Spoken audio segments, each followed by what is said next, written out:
Hello and welcome to my channel. My name is Sharielle if you're new, and if you're returning, thank you for coming back. There has been so much controversy around these latest Skims collaborations, and a lot of people love it, a lot of people hate it, and some people are indifferent. But I've seen the word tacky used a lot, and because I'm a fashion girl, I wanted to give my take on it after my intro.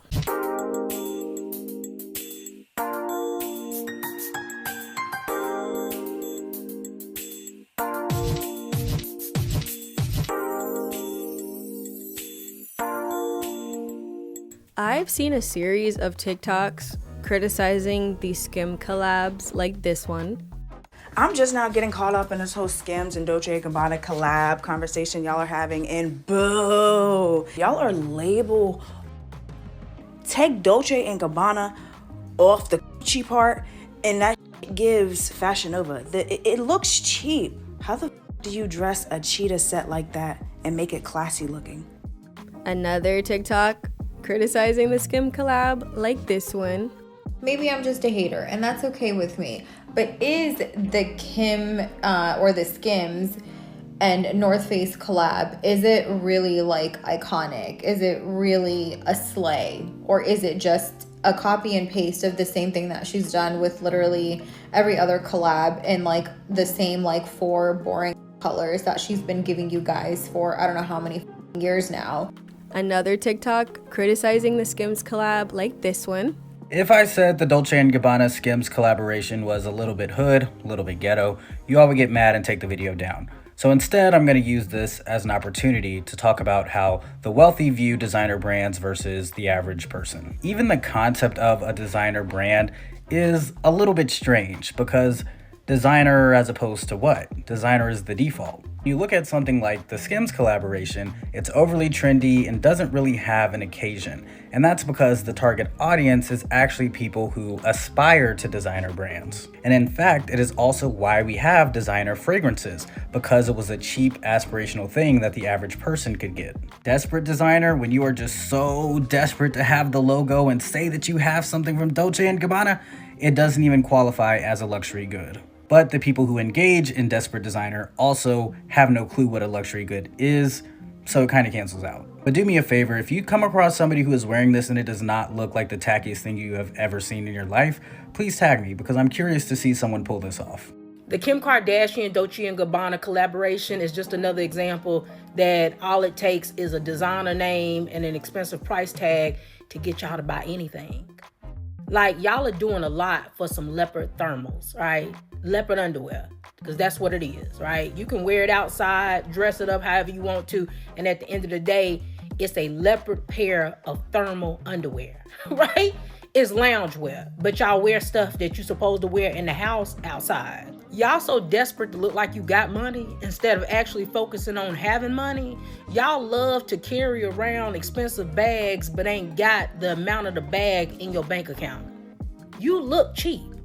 And lastly, I saw this TikTok recently criticizing the North Face collaboration. So I'm going to go ahead and say it because nobody else will. Are we going to act like the Skims and North Face collaboration don't look like we had a company retreat, a company offsite, and North Face provided the jackets? Are we going to act like this don't look like the tech guys that wear the Patagonia vest with Amtrak right here? This is given offsite.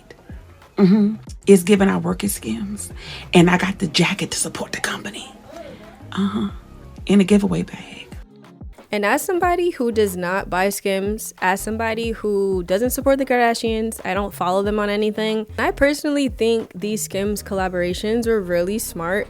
They were pretty much at the perfect time, and I think the stuff is cute. And I have 3 points about this, and my first point is that Skims is strategic. I saw the points that people made, like that guy saying people can't afford luxury, so they have to get fragrances to get a taste of luxury. And that's what he's comparing this Dolce Gabbana collaboration to, people that can't afford the real thing. And I simply don't agree with that. I feel like we sometimes put too much stock into what has been versus what's hot now. If you are realistic about things, Skims is more relevant than Dolce & Gabbana right now.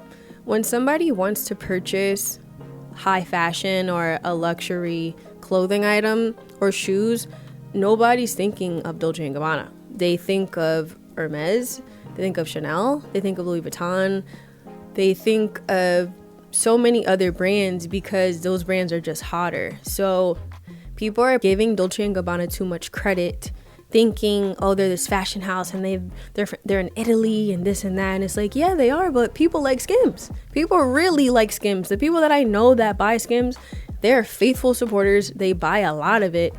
And I just see more women that are younger talking about Skims and not Dolce & Gabbana. So this was just smart on both ends of the partnership. This gave Skims a little more credibility because of the name, and a lot of the pieces for the Dolce & Gabbana collection were made from silk, not 100%, but about 96%, which is better than what you would get with just a regular Skims item. And also with the Northface collab, it's the same thing. Northface is a household name as well. It's not luxury, but it's a very good brand. And it was more popular about 10 to 15 years ago. That was my go-to jacket when I was in high school, and everybody else in my school, we'd all get like a cool colorway of a Northface jacket, a different style. And Northface was hot. We'd wear Northface with Uggs.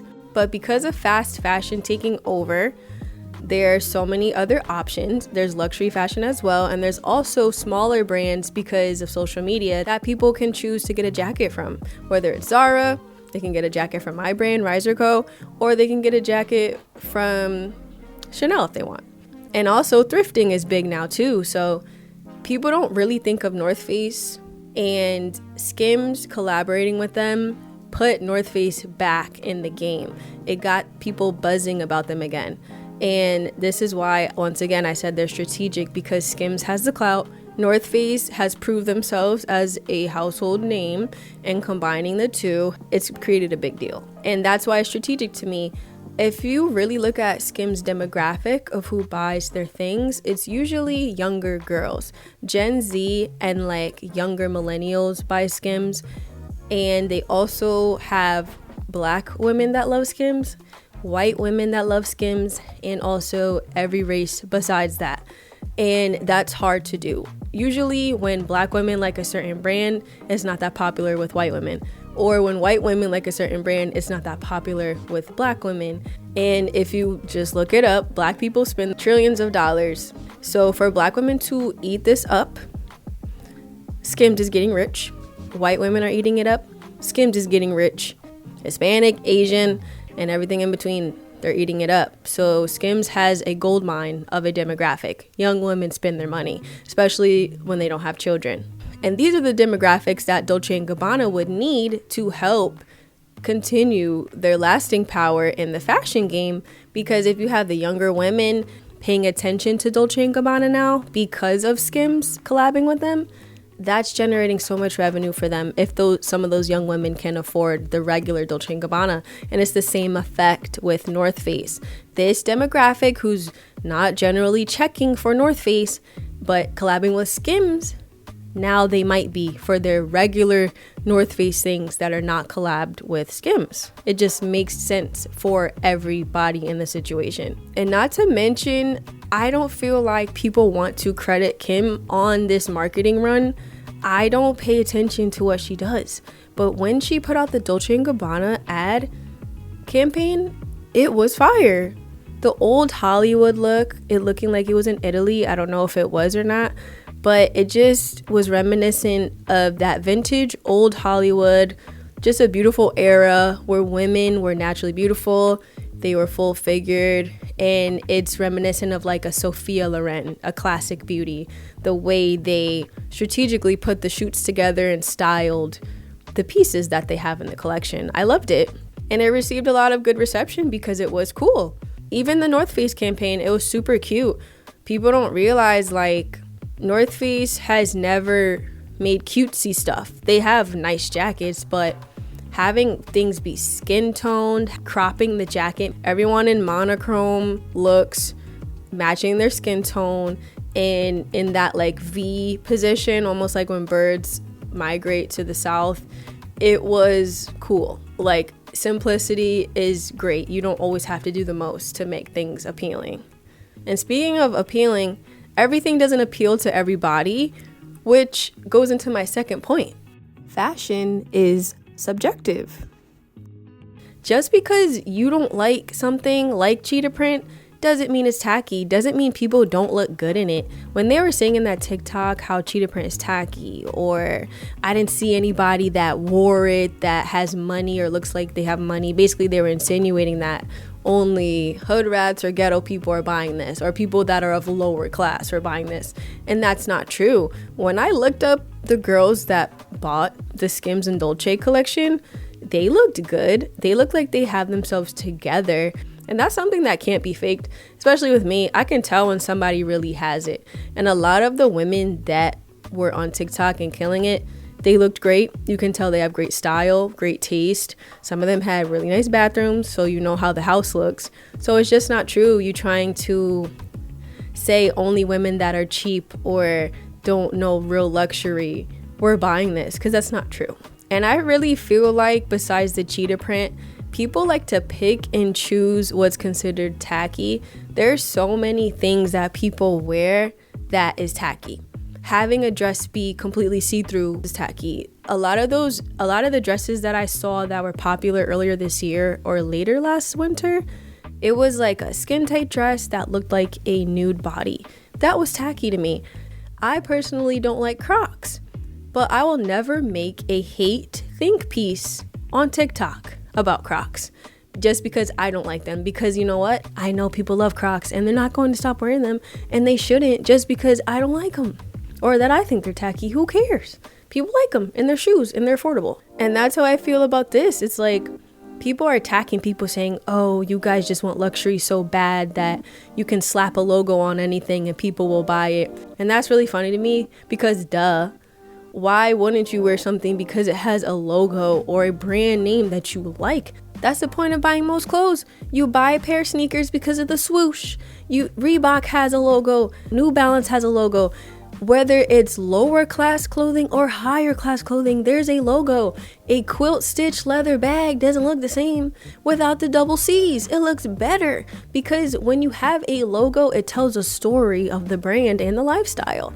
Even Ralph Lauren, the teddy sweater or the polo figure, it makes a plain polo look better when it has the Ralph Lauren logo on it. So please, let's stop trying to act like people are quote unquote label whores because they like something better because of the logo on it. Of course they do. The logos make things look better. And it's just funny to me. People just want to rain on people's parade so bad and belittle them for something we all do. We all wear clothing with logos. I don't care if it's an expensive high-end brand or not. That's a part of life. It's marketing for the brand anyway. And it's funny to me how so many people were acting like the fashion police about this topic. You guys are not Joann Rivers, RIP. Like, a lot of people I was looking at that were judging people for what they're wearing the Skims collab, they couldn't even dress. They didn't have a real sense of style. A lot of people didn't even have their hair done, and they had a bonnet on talking junk about people. I'm like, your hair's not even done under your bonnet. Because there's certain people I looked at their TikToks to see how they dress and how they look. This lady had a bonnet on in every single video. So before you talk about somebody else, get your hair done. And the funny thing is, fashion in general is at an all-time low. Not just because of design, but also material. So I kept hearing this cheap word. You guys look cheap. That looks cheap. Everything is made cheap nowadays. Everything has a polyester mix with spandex and elastane. I saw this one lady criticizing women because she was saying, you guys are wearing pajamas outside and loungewear outside. You guys have been doing that. People have been wearing their pajamas to Walmart. People have been wearing yoga pants. It really started in the 2010s when people stopped wearing actual jeans and slacks. They started wearing leggings for pants. They started wearing Love Pink leggings for pants. And from there, people stopped wearing pants altogether. Most of the time, people don't wear things without stretch. People don't wear things that have zippers and buttons. So for you guys to criticize women for wearing the Dolce & Gabbana stuff or the Northface stretchy stuff and say it's cheap is funny to me because you guys already been dressing like that. People have already been wearing lounge sets outside of the house that you think is supposed to be in the house. And not only that, the marketing on the Dolce & Gabbana stuff, especially for the robes, it said can't be worn in the bedroom or outside of the bedroom. The Kardashians want people to wear this outside, whether you think it's ridiculous or not. For people to have pajamas on in public or a lounge set in public, they want that because it's marketing. Whether you're talking bad about the person wearing Skims or good, it's free publicity for Skims and the Kardashians. Duh. And another thing about cheetah print, because I do like cheetah print, and there are times cheetah print can be tacky. Animal print in general can be tacky. But cheetah print is not tacky just because you don't like cheetah print and you don't wear it. A lot of people that we're probably talking junk can't pull it off and aren't bold enough to wear cheetah. Cheetah can be worn in a classy manner. I wear cheetah print. I've seen Naomi Campbell wear cheetah print, and various women that had the Dolce & Gabbana collection. They looked nice in the cheetah and it complemented their shape, their skin tone, and their features. So it was just a lot of hateration, holleration in this dancery. It's just a lot of picking and choosing because you're trying to bash people and call them low class, and you hate the Kardashians. And my third and final point is let people be happy. I'm not going to lie, it made me happy to see how many women were glowing and confident wearing the Dolce & Gabbana Skims. I love that women were dancing in it. They were in the bathroom admiring themselves, and they were fully clothed. And that's just something that in today's society, women are always wearing things that are see-through, that show crazy cleavage, a slit that goes all the way up to their kitty cat. None of it is showing inappropriate body parts. It's nice to see. It's a little bit more classy than what people have been wearing recently. I know this stuff was skin tight, but hey, I wear things that are tight sometimes too. And this is what I touched on about earlier, people trying to rain on these women's parade, trying to box them in and say they're low class, they don't know luxury, they're this and they're that, they're wearing this in the club. Who cares? People have worn worse in the club. People have looked worse on the street. Because something is cheetah print does not make it tacky. Just because you don't like it doesn't mean it's ugly. Doesn't mean these girls should return it. They can't afford it. That's another thing people are talking about. You guys want labels so bad. You're buying stuff you can't afford. You guys have designer purchases with no money. We all buy purchases we're not supposed to get that we truly can't afford. We all are in some type of debt most of the time. So for you to try to act like you're better than somebody, you're not. And I'm tired of that. That really disgusted me. All the TikToks I was seeing, people acting like elitist, acting like fashion police, like they're so upper class. You're not better than anybody just because you don't wear certain things or you're in a certain tax bracket or county. People have to get over themselves. Let women enjoy what they bought. Honestly, and I am frugal and I do believe people should make smart purchases. But at the same time, I don't know how you could look at somebody and assume they can't afford something and assume they're trying to be high class by grabbing for straws, wearing lower class Dolce & Gabbana stretchy stuff. Who cares? Who cares? Let them wear it. They feel confident. Being a woman is hard enough. Let a woman feel beautiful. She's covered up, thank God. I don't understand you guys. You guys are not better than people, so stop. And this is coming from somebody that's not going to buy Skims. I'm not going to buy that Dolce & Gabbana collection. I ain't spending all that money, but that stuff is cute. I don't care. I love seeing the girls in it. And the Northface stuff is cute too. So yeah, in conclusion, I think Skims did a great job. They're very strategic. I hope my clothes make women feel like that because I have a clothing brand. So that was just aspirational to see. And a lot of women that did buy the stuff, they thought the quality was great. With Dolce, I'm sure a lot of the customers, that might have been their first time having something made out of silk. So it's a great way to introduce somebody to something more luxurious, and maybe in the future, they'll invest in a luxury piece. But don't try to belittle them because they've never had luxury. Everybody doesn't even need to have luxury. It's not everybody's goal. So that just really annoyed me. If you liked my video, give me a thumbs up. If you'd like to see more from me, subscribe to my channel. Thank you for watching. You are appreciated.